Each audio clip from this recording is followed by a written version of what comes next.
I'm here to introduce the whole conference, and I want to again welcome you to this weekend's gathering.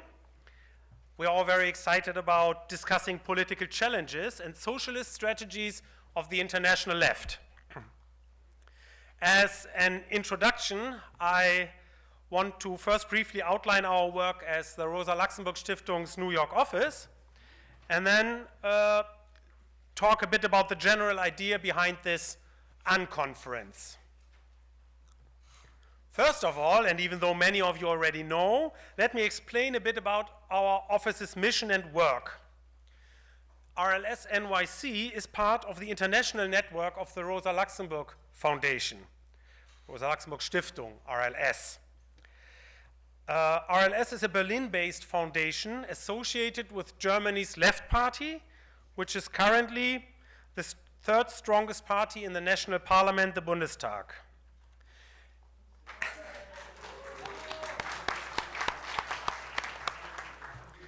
And under German law, parties represented in the Bundestag are entitled to their own foundation, which is to be funded by public money.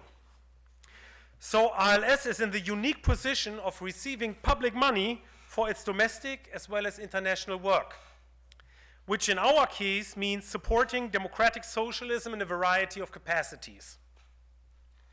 And this is where our office comes into play. RLS NYC is one of 18 RLS offices across the globe. There's a map that you can check out on the back of the program. I'm not going to go into any details here. In New York City, our main tasks are, number one, working on issues having to do with the United Nations, and number two, working with United States and Canadian progressives, supporting their work and building bridges between the left on both sides of the Atlantic. And this is actually where this unconference fits in. Before we opened our office in New York City, in fact, on this very day 2 years ago,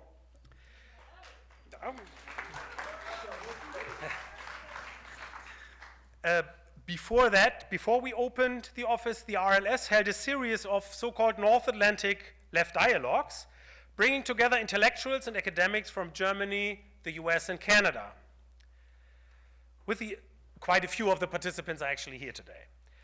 With the establishment of the New York office, we want to continue this exchange and at the same time go a step further.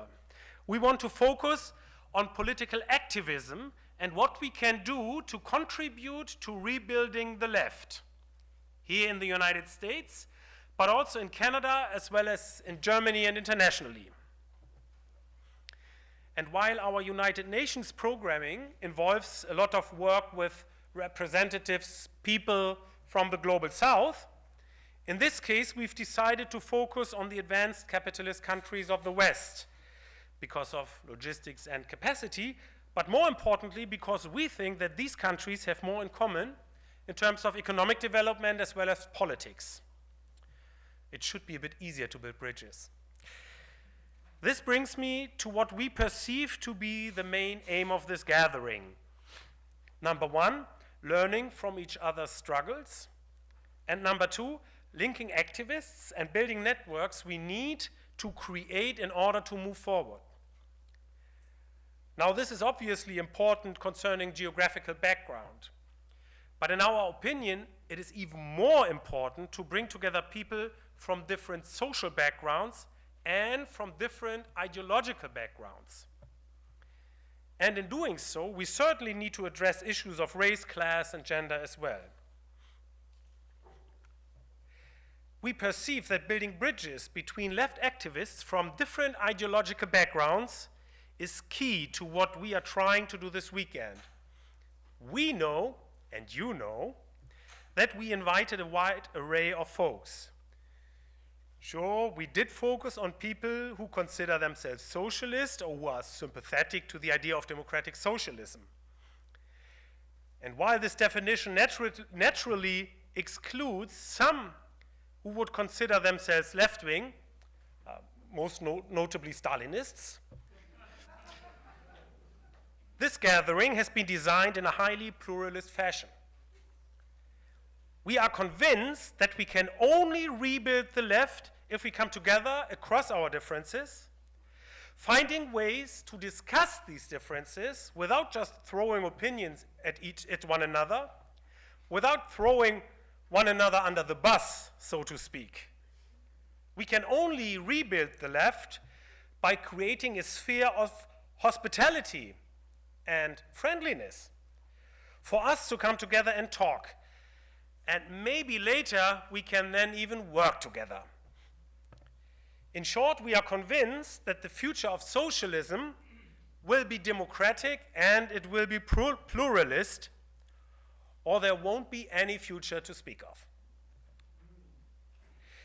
If a community activist from the Bay Area and a left politician from, say, Spain, or an academic from Canada and a media activist from Poland, or a trade unionist from the United States and an ecologist from Germany, or a Trotskyite and a former Maoist, for example, can come together, sit down and talk across differences, we will have moved up a big step in creating a new, an open, vibrant, dynamic, and hopefully more welcoming, friendly left.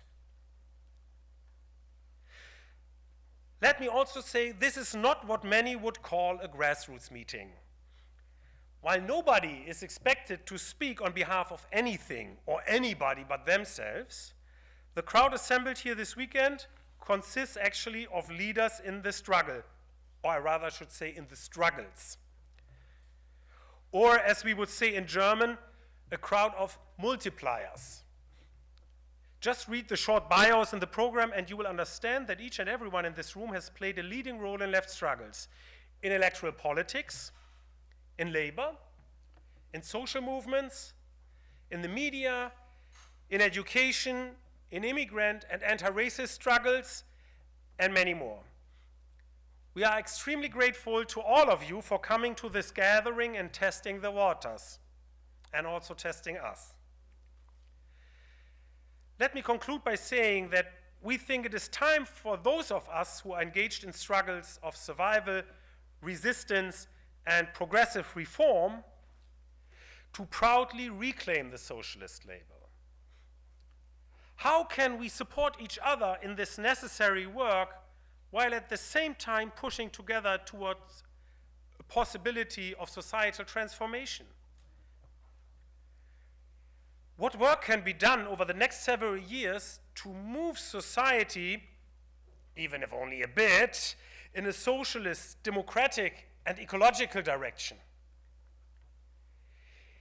In an electoral context that is structurally inhospitable to socialist challenges, how can the left constitute itself politically and with strategic effectiveness? And in mapping socialist strategies, can our movements add up to something greater than the sum of their parts? That's it for me for now. Let's get started with a wonderful opening panel. Thank you very much.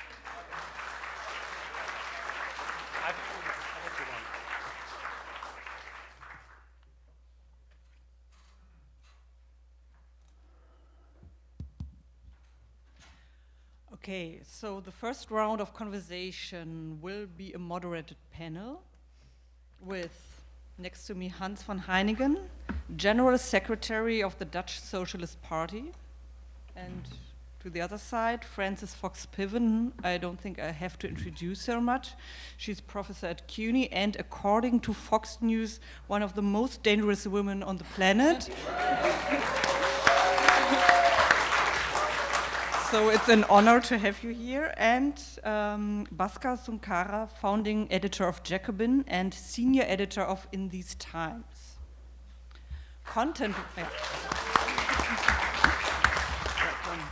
So content-wise, we will be talking about the current power relations and international dimensions first. In the second part, we'll be dealing with the question of strategy, since this is, after all, what this weekend is supposed to be dealing with. We will have about 60 to 75 minutes for our panel, so let's not waste any time. Okay, Hans, since you have the longest way to make it here, though you didn't take the direct route from Netherlands, but came from Nicaragua. I have a very easy question for you first. From where you stand in the Netherlands specifically, and in Europe more generally, what is the current state of power relations, in particular with respect to austerity politics? Thank you very much.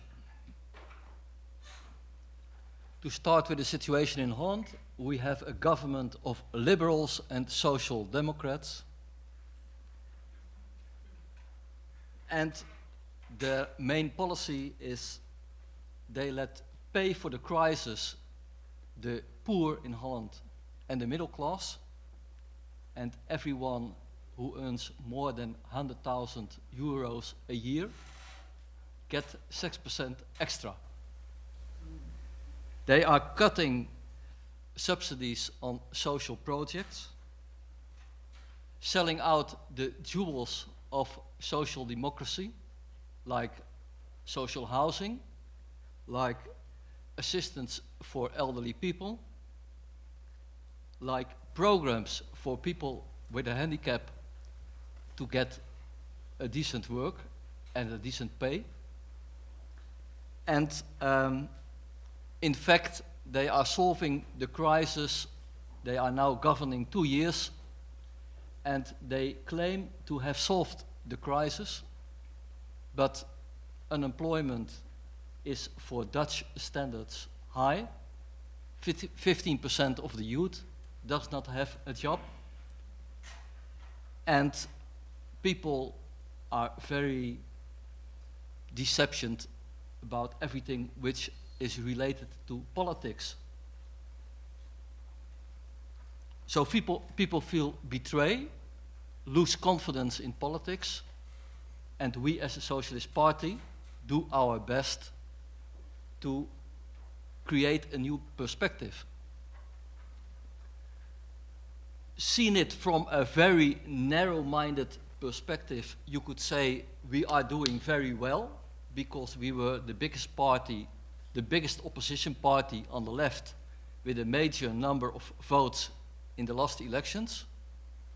But that should be stupid to think so, because you should think about the welfare of the people.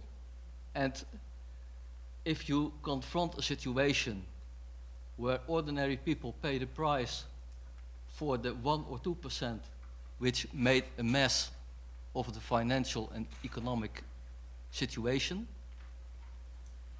then you should reflect and think we should start on a community level to work out a new project. And we are doing that kind of job. The party started 40 years ago as a Maoist group, and because of its strong linkages with community work, succeeded in being the biggest party on the left in this moment. That means that we are combining work to change sometimes little things in the community with support of the community and invest in the confidence of people. Bus stops which should be installed, preventing that libraries and public swimming pools are being closed because of austerity policies, and in this way working from below and also participating in elections, not because we think by a good election result we will change society, but because of having a platform, convince people that another situation is and another world is possible, and also participate in the administration of, in this moment, 30 of the 60 main municipalities in the Netherlands, and having 15 members out of 150 members in parliament. and by proving that politics could also deliver something which people feel as a support instead of being abused and being exploited. We try to work out a new perspective, but we should be modest and say that we are just on the beginning of something which should grow and which should be on an international level. And overall, the situation, if you talk about the situation of crisis in Europe, that depending on the specific situation of every country, this is a kind of general panorama. Social Democrats sold out, like communists did in Eastern Europe, and people are in despair and don't see much perspective, and it's to us to build something new and to draw lessons out of history, and not only talking and promising beautiful things, but be active, demonstrate what you are doing, and put the money where your mouth is. And that means that, for example, our parliamentarians, they have an average salary of a working, a professional worker, and 50 or more % of their salary goes to the party in order to do something beneficial for society. Thank you.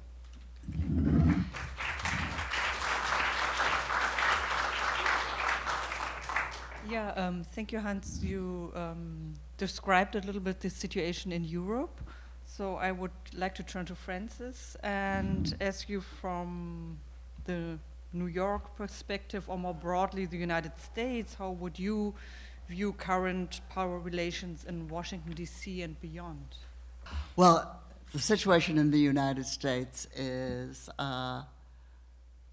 very harsh, very alarming, and everybody knows the circus that's now going on in Washington, D.C. with the lower house that controlled by the Republicans threatening to impeach the president, and the president gleefully raising money constantly on the grounds that this is the only way to defend democracy. The American democracy is working very, very badly. Interest groups, business interest groups are in command. The federal court system, long a bane in American democratic history or electoral history, has recently swung to the right and become very aggressive in really knocking out whatever relatively democratic reforms have been accumulated over the years, slowly and with difficulty. And meanwhile, right-wing populists have been creating a kind of circus in American politics. It's a great distraction every time we shoot down one of these right-wing clowns. We've made progress, but we haven't made progress, not only because the rest of them are still there, but because the problem is not the clownishness in American politics. It's the normal American politics that is the problem, and its tilt toward business interests. And the policies that have dominated the country of redistribution, not the old kind of redistribution that we used to talk about, but the redistribution from the bottom to the top, the redistribution from the public sector to the private sector, which has been going on very, very rapidly. Not only wages getting lower, working class earnings, working class social protections shrinking while profits rise, but the public sector has been made into a bazaar for private profiteering. We sell off pieces of the government to private contractors. Now, this is not a problem of American political culture. There are problems of American political culture, popular political culture, but American politics and government, the American power system, does not reflect public opinion. We have a lot of data on that. You know, that's what academics do. They do surveys, they collect the data, they publish the data, nobody reads it. It never makes its way into the media. And American politics continues to be attributed to the sentiments of the electorate. It has nothing to do with the sentiments of the electorate. It has to do with the interest group system that is in total command in Washington. So what is the sort of alternative? What is the ballast? What is the countervailing possibility, if not power? And that has to be, in my opinion, has to be in the social movements in the United States. It's not in a left-wing party. We don't have significant left-wing parties in the United States. And I must say, most of you don't have significant left-wing parties in your countries either anymore. But certainly not in the United States. But we have had a little bit of momentum. Not a little bit. We have had some momentum on the left as a result of a resurgence of social movements. Everybody thinks of Occupy. Yeah, it is Occupy. Occupy is very, very important.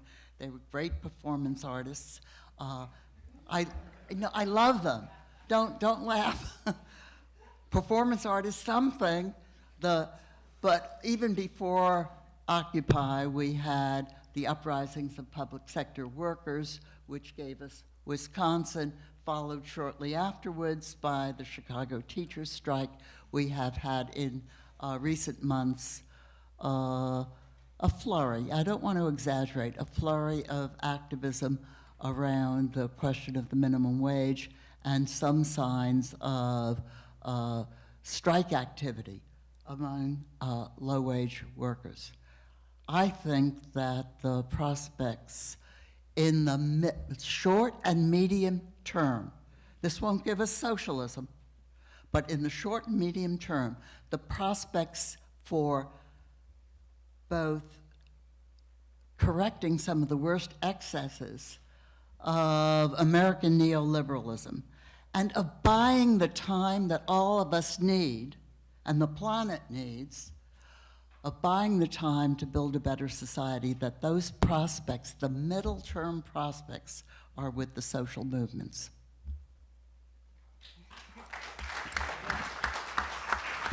Yeah.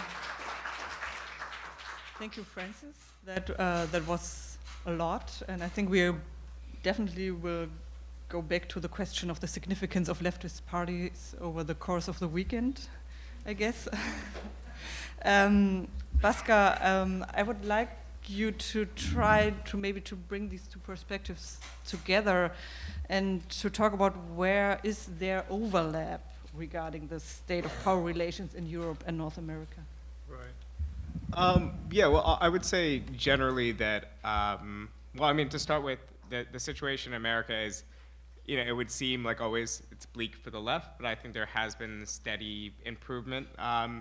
The easiest way to start a piece writing on socialism today is just to cite that Pew poll. I've done it 3 or 4 times.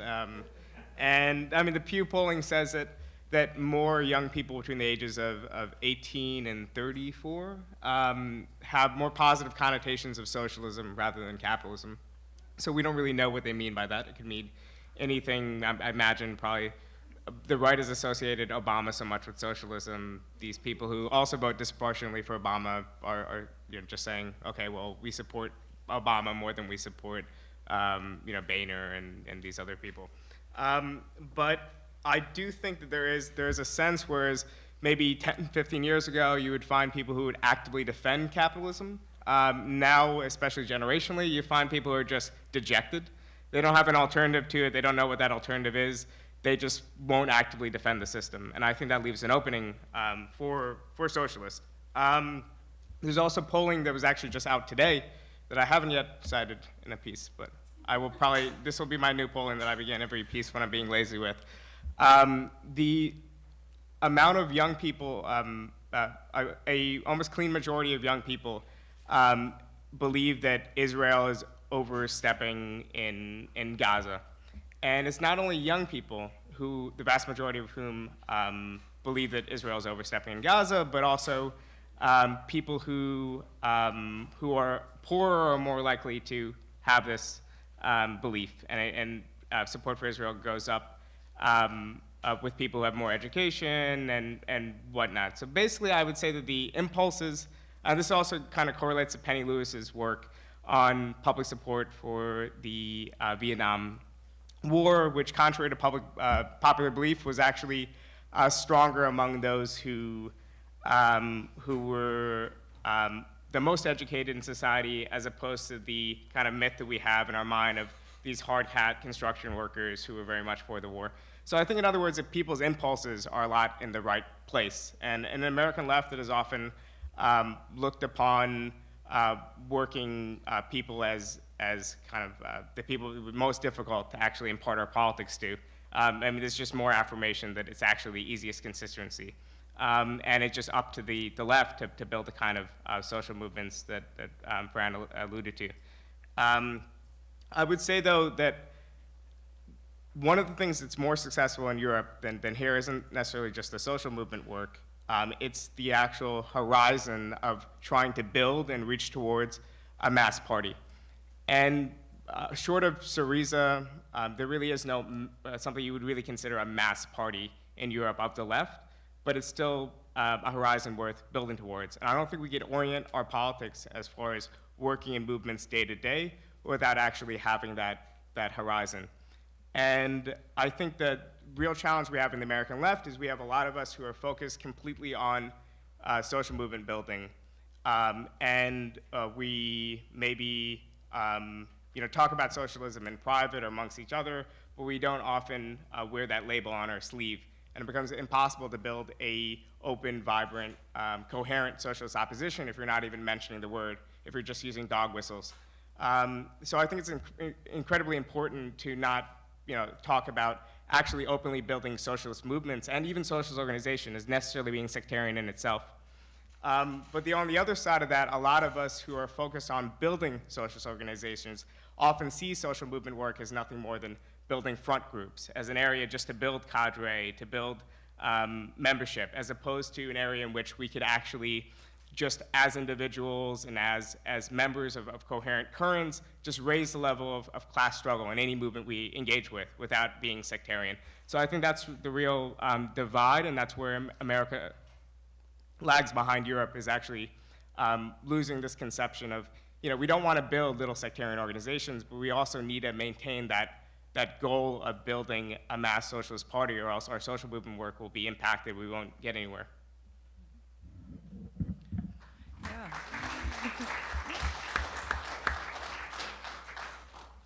Interesting. I mean, you all have been talking about this a little bit already. Hans, what would you say are the current opportunities for the left? Looking at all these, what you have been describing about the power relations and where the left stands. So what are the current opportunities, but also what are the obstacles for the left?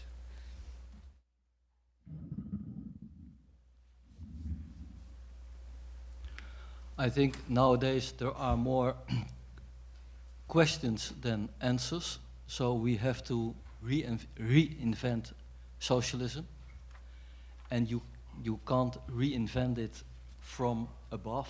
It should grow from below. I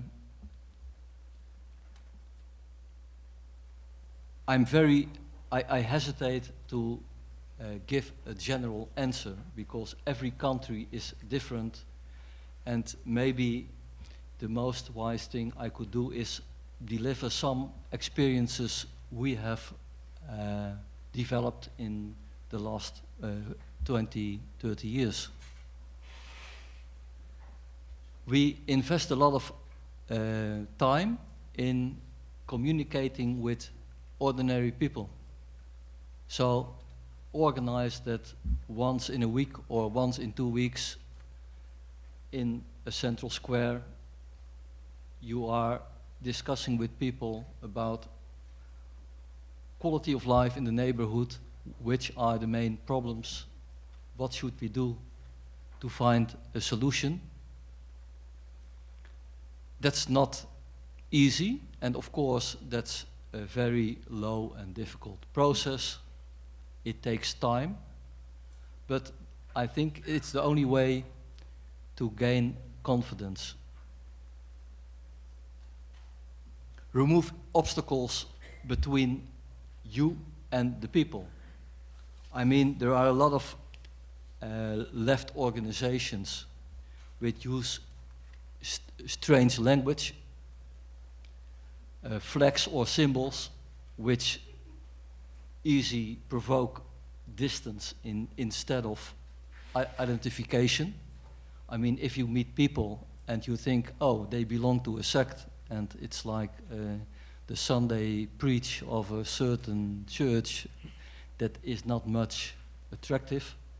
So if you have a complicated message, try to find normal language to communicate with people about their hopes, their fears, because it's, I don't know how it is in the US, but in the Netherlands at least, a majority of the people think that life of their children will be more difficult and more complex and and less fun than the life we have now. So that's, I mean, if you consider the level of science, technology, and possibilities we have to create a human world, a social world, we have incredible possibilities, but why that lack of confidence? And then you start talking about who's ruling this world, and the 1 or 2% who is able to defend its narrow-minded interest, which confront the interests of the majority of the people. Of course, if you start doing such a job, you should have a kind of unity among yourself. I mean, people have been defrauded that many times by politicians that if you start working on it, you should have a guarantee that you play the game as a team in the left direction. So create unity, invest time in political education, and make practice the things you want to achieve. Because, I mean, if we count the hours of political discussions among cadre members of left parties and compare it with the hours you are working on the street or in the factory or in the school, convincing other people. So, I mean, build a practical group and do something which could lead to something. Stimulate the participation of ordinary people in your organization. I mean, if there is one thing I am proud of, it's that in our party, we are really a mirror of Dutch society. And almost every other party is, have cadre members, higher educated, higher income, middle class. I mean, if we are defending the interests of the party, why aren't we able to get all kind of different people? But that also means something for the way you are working. I mean, ordinary people don't like to be in conferences days and days. They like to do something and to change something.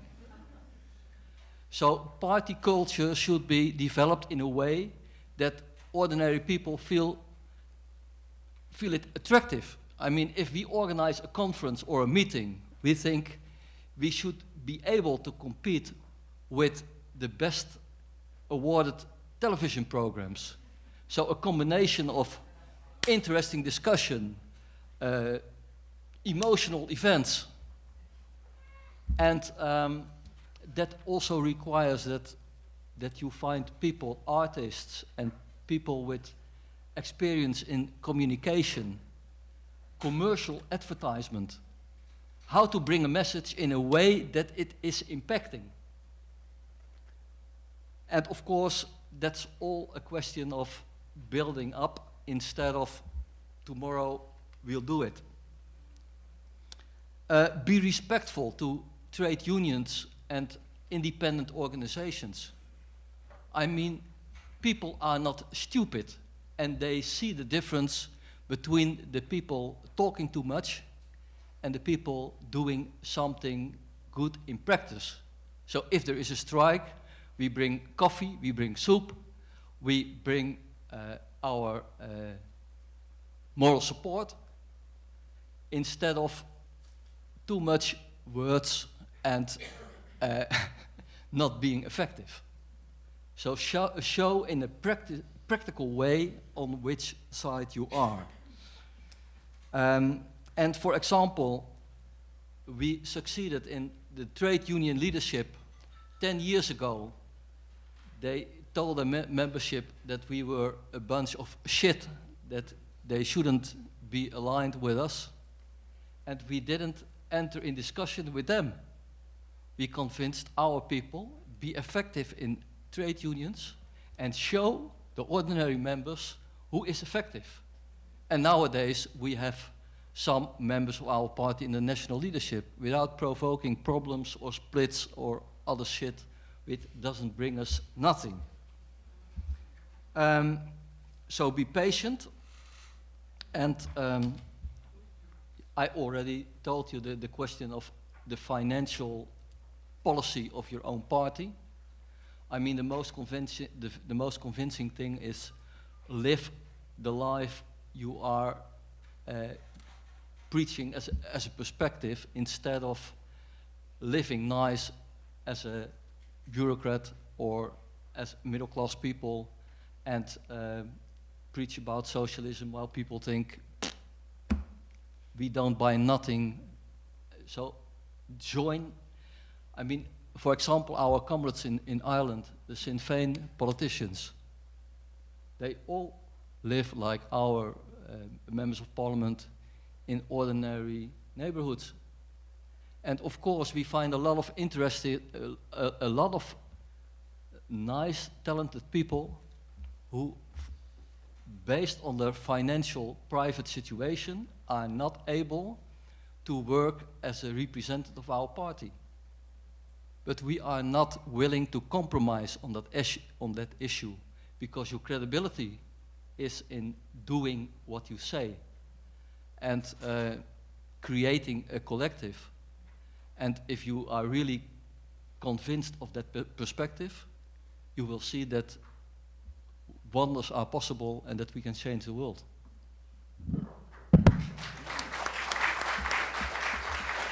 Yeah, thank you, Hans. We're already moving close to the question of strategy, I think, with what you described. Before we go even more into detail here, Francis, you already talked quite a bit about the state of social movements in the United States. I would also like to ask you where, given your analysis, where you see openings for the left, and whether you see the emergence of a stronger left pole as central to the exploitation of these openings. Well, first I want to say that I'm not against left party building efforts. I'm not against patience, being nice to your friends or you're not friends, making more friends, or whatever it takes to build connections, build solidarity for a left party. But in the United States, calling for a left party as a solution to our horrendous dilemmas is kicking the can down the road. How are you going to build such a left party in the United States, given the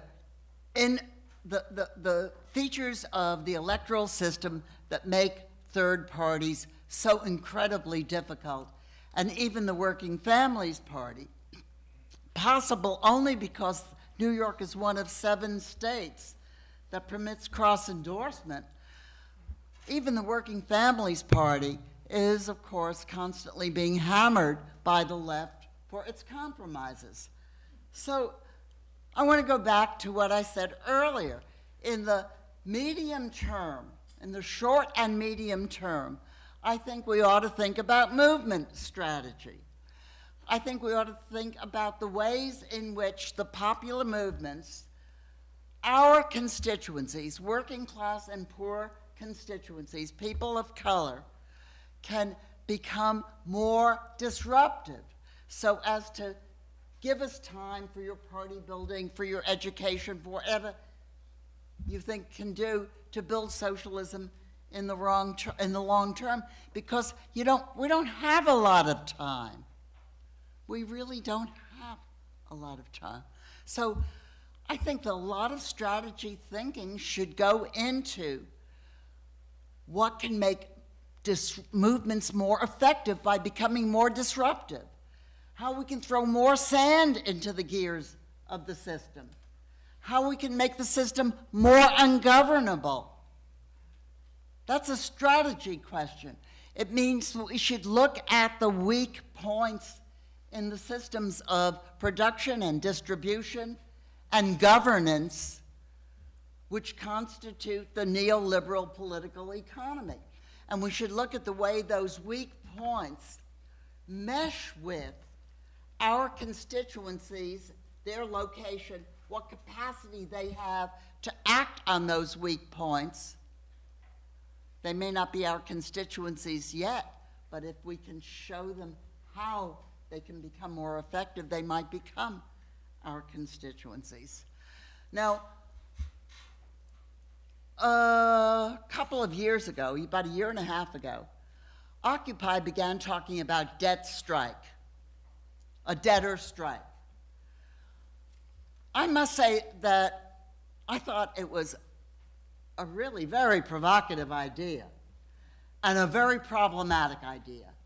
I mean, it was going to be extremely hard to do because debt is so individualized, people are so intimidated by debt, they're so ashamed of debt, and because the legal system is so overwhelmingly biased against debtors, especially student debtors, homeowner debtors, credit card debtors. But just imagine, Occupy had begun talking about a way in which to activate a kind of interdependence, the dependence of lenders on debtors. It was a possibility. It could have been, and maybe it's still a possibility. The financial system would be vulnerable to a mass debtor strike. Now, I think there may be ways of doing this by taking advantage not of individualized debt, but collective debt, the debt that governments of various kinds incur. If you can maybe activate that kind of debt against the financial system. But that was a strategy question that I don't think the left paid any attention to. Not at all. We're too preoccupied with the way our preaching can create a powerful left. Well, preaching alone won't do it. We have to figure out ways in which our constituencies can hold aspects of the system hostage, and in that way buy the time that we need to build socialist, democratic socialist solutions.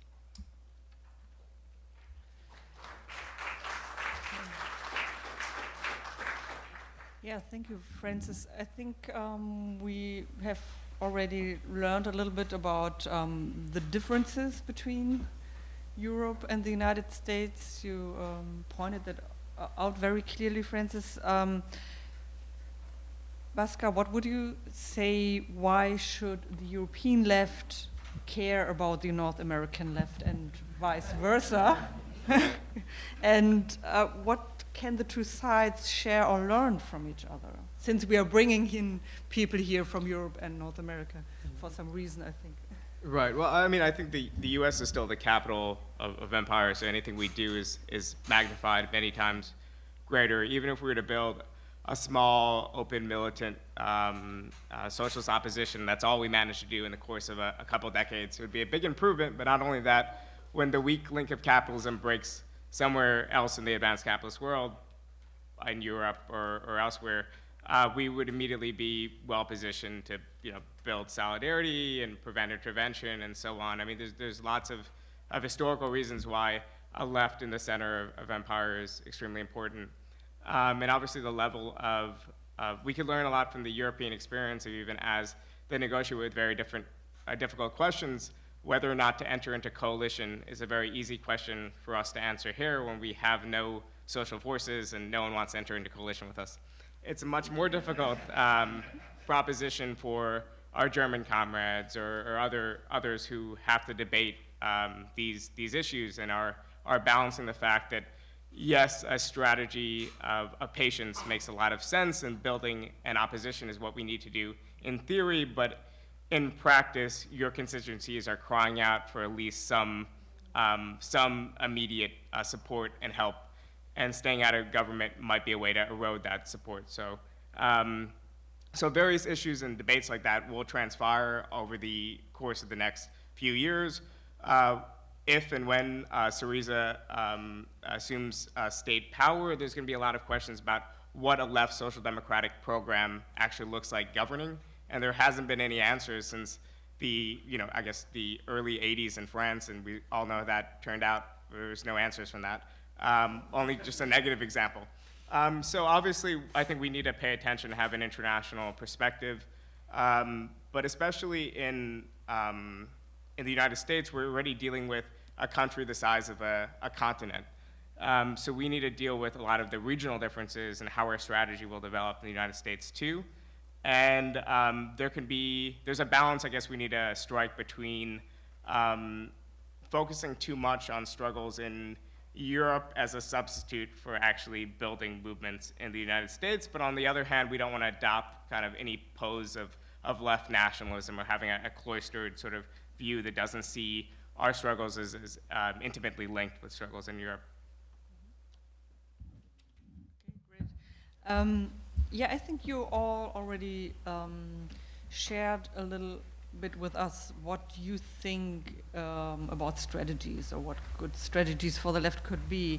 And since this is what we'd like to discuss this weekend, I would even go a little bit more into depth here and throw out one or two questions for all of you and see, how you can get into a conversation about that. So the first one actually came up in one of our advisory group meetings. So it would be, how does strategy differ from tactics, and why need it be more than an accumulation of tactics? And the second one, from where you stand, what are or should be the core elements of socialist strategy? So this is to wrap it up, in a light conversation. Whoever wants to go first.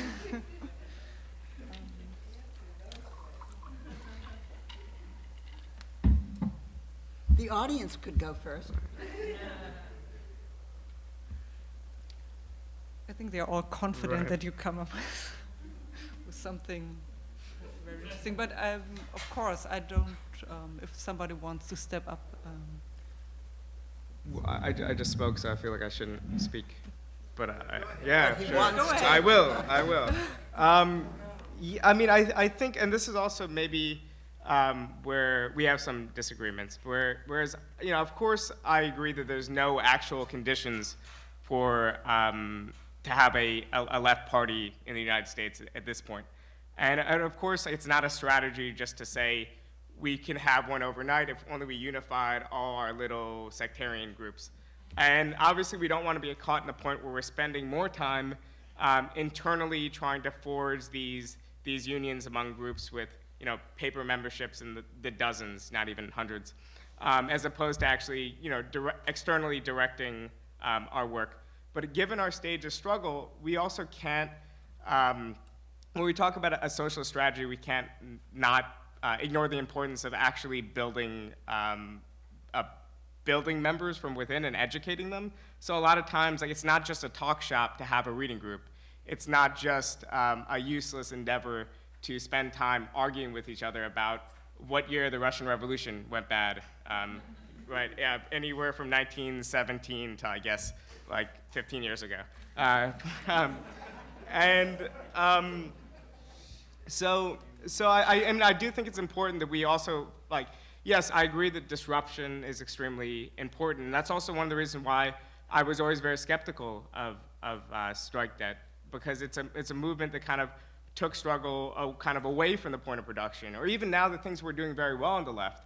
Fast food worker organizing is progressing very well, but we're actually losing strength at areas where workers have more social weight, where their actions would actually be more disruptive in smaller numbers. There was this right-wing plan recently to have an anti-tax protest. It would have meant truckers clogging up all the interest rates on the Beltway, going into Washington, D.C. and around Washington, D.C.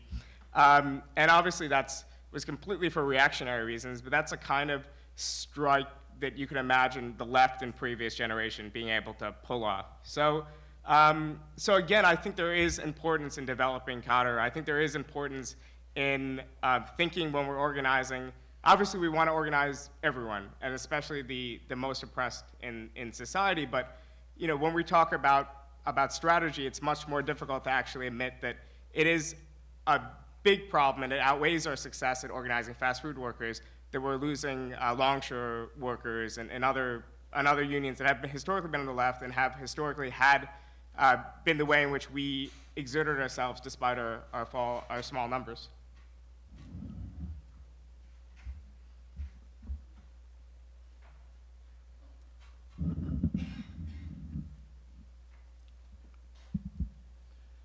I think first of all, it's a question of what should motivate you to be politically active in a left organization, and I think if we analyze not only the situation in Europe but worldwide, that the statement of Marx, socialism or barbarism, is still valid, and maybe more valid than it was 150 years ago.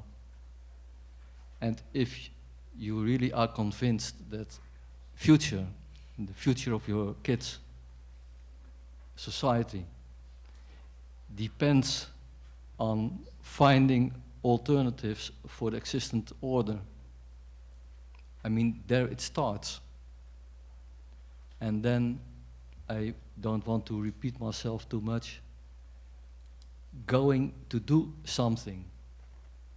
Because in a half-hour party, we have former communists, we have former Trotskyists, we have anarchists, social democrats, and people who never were member of whatever. And if we start talking about how to think about the Russian Revolution or Chinese communism, there are 100 different opinions. But if we start discussing what is going on now in the Netherlands and what should we do to create a situation that this government leaves as soon as possible, then within half an hour we all agree what we should do. So learning from history is one thing, where it starts with being convinced that it is necessary and not just a thing you can do or you can leave. So if you're convinced that it's necessary, then of course you have to study history and draw lessons about how communism ended up in dictatorship of a party instead of dictatorship of a majority of the people, dictatorship of a party against the majority of the people in many cases, the tragic sell-out of social democrats who destroyed the welfare state which they created after the Second World War in Western Europe. And if you see nowadays the transitions in our society, where right-wing populism and subcultures split up, and growing contradictions, and a lack of community sense, if you really are convinced that this can't be the base of creating a society for future generations, you start doing something, and to be successful on the long run, maybe that's very complicated, but creating situations that you create progress for together with members of your community, and create conditions for further progress, I mean, that shouldn't be too difficult. And I mean, I'm not going to tell you what should happen in the US, but I agree fully that it's not a question of creating a meeting with representatives of different cities or different states and agree something and do something together. No, I mean, it's a question of starting to work in a serious way, and 9 out of 10 intents will fail, and the 10th will be the beginning of something new. I think that should be that could be a positive way.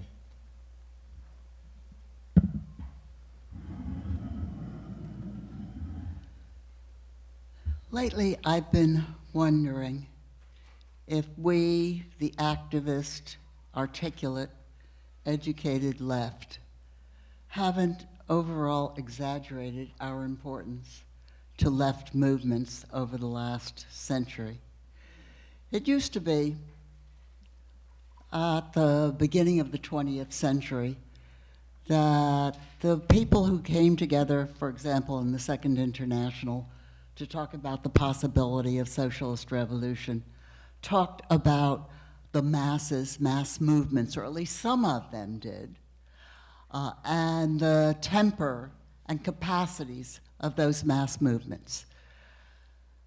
They worried, of course, about the party and the role of the leadership. But gradually, over the course of the intervening century, the activists, the organizers, people like us, and the people in the labor movement who call themselves organizers, lead organizers, have come to be preeminent. And we pay much less attention, I think, to the ideas, the temperament, the anguish, the hardships, the hopes of the masses that we're presumably trying to, what are we doing? Are we organizing them? Are we leading them? Are we molding them? Not sure. I think we have to sort of worry about that relationship a little bit more and begin to unpack some of the truisms that we've developed and relied on in the last couple of decades.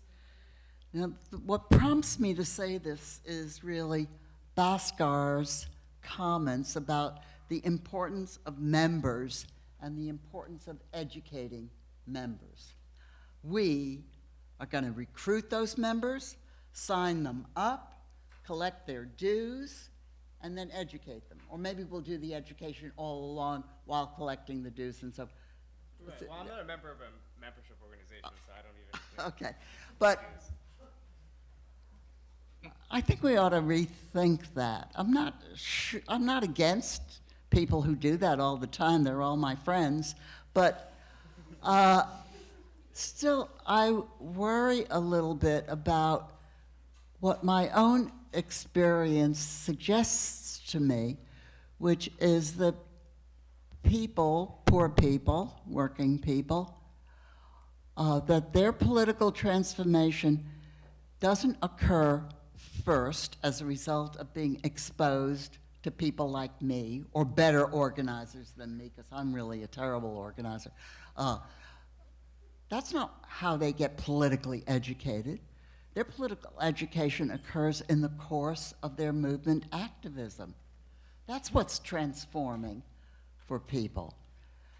And, you know, I think we have a lot of thought and work to do about the relationship between are we the cadre? About the relationship between what we do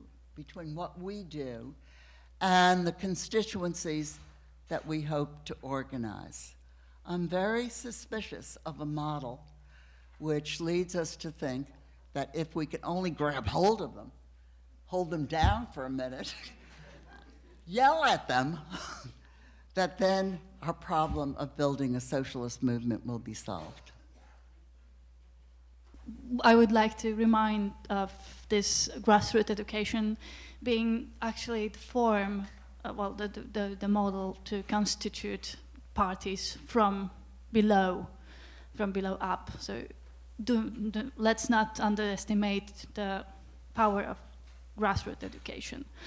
And I strongly believe as well that what we really need to think about and work upon is public sphere and electoral law. It is happening everywhere. In Poland, we have just switched to far more American-like system of single mandates in constituencies that actually promotes big parties and big money. Luckily, it only regards local elections now, but there are movements and social movements as well to promote that on national level. That is really threatening.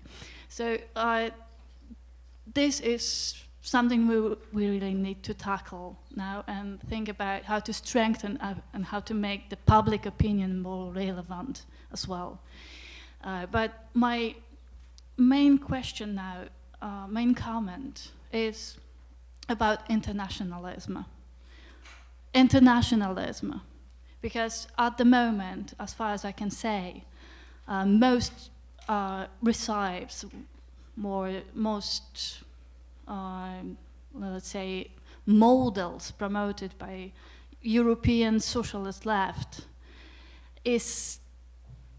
consists of coming back to national protectionism, which is somehow it is economically rational explained, but it also undermines the very core of our values as internationalist left. So, I would like just to pose the question, perhaps not to get answers straight ahead, maybe it's something that we could think about along the way. And thank you very much once again. Elaine Drew Williams. So I guess there's two things I want to say. One, it's odd hearing we, the intellectual, the blah, because my twin is a person he drives a forklift, and we have the same politic. And the people in my life and my community who I work with are also like me. So I don't come from a big bougie thing with 18 degrees and everyone knows what all the words are. I like to keep it plain, pretty simple, in ways that I guess how you were talking, like people can relate it and then take it up, because I'm a political educator. And I think that is really where it's at least where I live in the South, in the US South. And that's the one thing. The second thing I want to say is going to other places and learning how people organize to build movement, to build party in Europe and Canada and other places has been really impactful for my growth in this country. To even think, like, how do we scale up? And how do we take things beyond where we are now? Because clearly we're not winning. And so I think how we really learn from each other and not just say, oh, this is where it is in this country and we can't do it. Well, okay, maybe we can't do it right now. That doesn't mean we can't do it in 15 years, and maybe it just has to look different. I'm Catarina from Portugal via Germany. I wanted to say a couple of things. I'll try to be brief because there were a lot of things, and so we will have time to discuss them further. Just to the last comment from Francis, I don't think we should play political education and knowledge against, or on the other pole of political activism. And I think there are traditions, there are political traditions that do that, or that at least reflect that well. I mean, Gramsci has already written about the organic intellectuals, for example, and there's all this discussion on social movement theories about activists theorizing the idea of knowledge and struggle, think tanks instead of act tanks, where already produced knowledge comes together with the knowledge that comes in struggle from the experiences of people. And I think that is our idea. I mean, that has to be combined, and we shouldn't play them apart when we're talking about political education. The other thing was a little bit about the question of the parties and the movements that was brought up differently.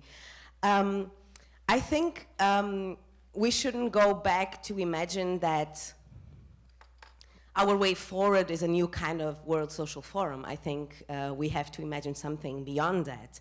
I think we have to learn and to bring things from there. I think a lot of the experiences in Southern Europe, I come from Portugal, I think our comrades from Greece can also reflect upon that, the people in Spain, even in Germany. I mean, the places where there are experiences of, even if not mass parties, but of broad left parties, they are experiences basically post-Seattle, post the anti-globalization movement, where people from this different sectorial movements come together but find a collective political program. And I think that's what we're talking about, and that's what we need. It's a collective political program that includes the different sectorial struggles from the movement, brings them together, but adds something more, because it is a political program and not just a sectorial struggle in a specific movement.